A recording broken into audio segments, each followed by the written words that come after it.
राम जी की कथा को डायरी में नहीं लिखा, किसी कॉपी में नहीं लिखा, इस मन रूपी मानस में लिखा है। इसलिए रचि महेश निज मानस राखा और पाई सुसमौ शिवा सनवासा। सुसमौ का मतलब होता है सुंदर समय। शंकर भगवान ने सुंदर समय पाकर इस कथा को पार्वती जी को सुना दिया। सुसमौ शिवा सनवासा, मां पार्वती जी को शंकर भगवान ने कथा सुनाई और मां को जो कथा सुनाई शंकर भगवान ने, वह कथा आज बहते बहते इस बसोरा खुर्द में आ गई और हमारे माध्यम से आप सभी लोग इस रामचरितमानस रूपी कथा को श्रवण कर रहे हैं।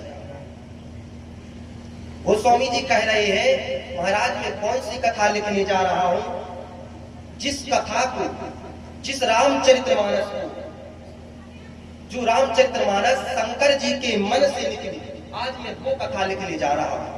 वही कथा श्री रामचरितमानस के रूप में हम और आप इसका अध्ययन करते हैं, इस कथा को अनेक वक्ताओं से सुनते हैं।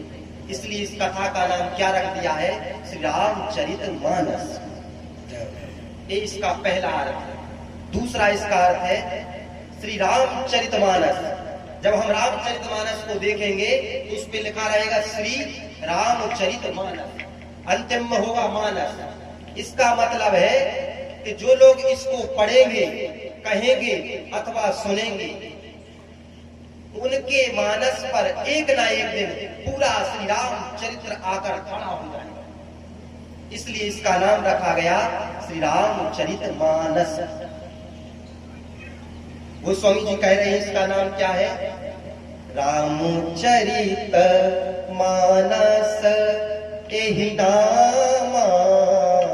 रामचरित मानस एहि नामा, सुनत श्रवण पाइए विश्रामा।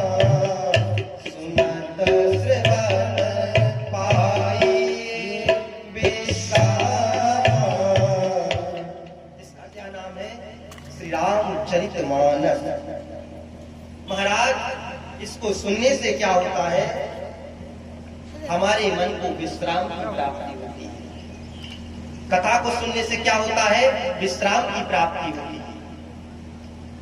देखिए हम और आप अपने घर में जो दिन में सोते हैं उसको विश्राम नहीं कहते, उसको क्या कहते हैं, आराम। वो आराम है जो हम और आपको रोज प्राप्त हो रहा है। फिर विश्राम क्या है महाराज जी, वो स्वामी जी कह रहे हैं विश्राम क्या है। इस जब ये पूरी रामचरितमानस को स्वामी जी ने लिख दी, उत्तरकांड का 130 दोहा के ऊपर एक छंद है, वो स्वामी जी लिख रहे हैं, जाकी कृपा लवलेश ते मति मंद तुलसीदास।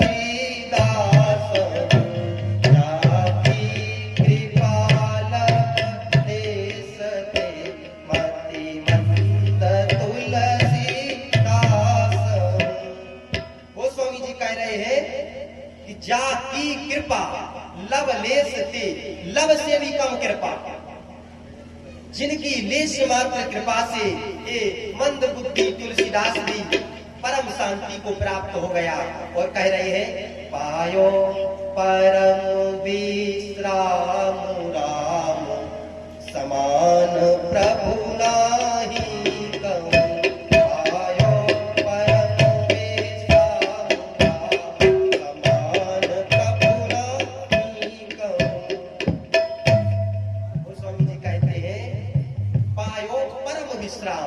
यानी विश्राम की प्राप्ति नहीं हुई भगवान की कथा सुनने से, किसकी प्राप्ति हुई, पायो परम विश्राम राम समान प्रभु नाही कहूं। विश्राम की नहीं, परम विश्राम की प्राप्ति हो गई।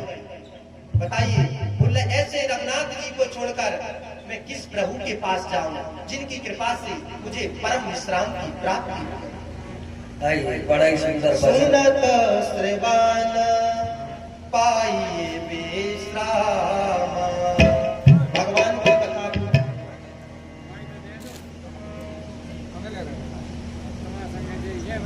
की कथा सुनने से गोस्वामी जी को परम विश्राम की प्राप्ति हुई। इस रामचरितमानस सरोवर में 4 घाट हैं। जो सरोवर मैंने आपसे निवेदन किया है, इस सरोवर में 4 घाट हैं। चारों घाटों पर एक एक वक्ता है और 1-2 श्रोता है। सबसे पहले रामचरितमानस में इस कथा को प्रारंभ हमारे पूज्यपाद गोस्वामी तुलसीदास जी कर रहे हैं।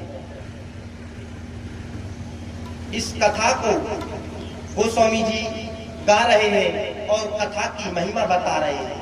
कथा की महिमा क्या कह रहे हैं गोस्वामी जी?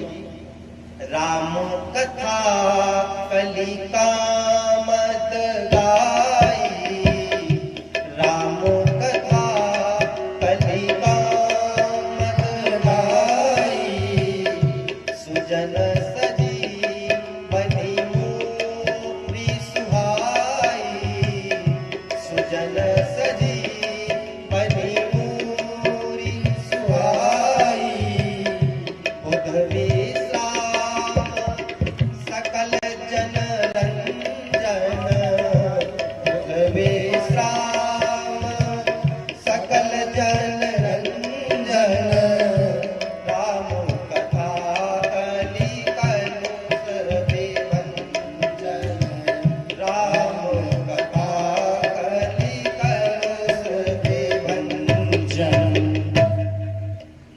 गोस्वामी जी कहते हैं कि श्री राम कथा कलयुग में सब मनोरथों को पूर्ण करने वाली है। राम जी की कथा कामधेनु गौ माता के समान है। जिस प्रकार कामधेनु गौ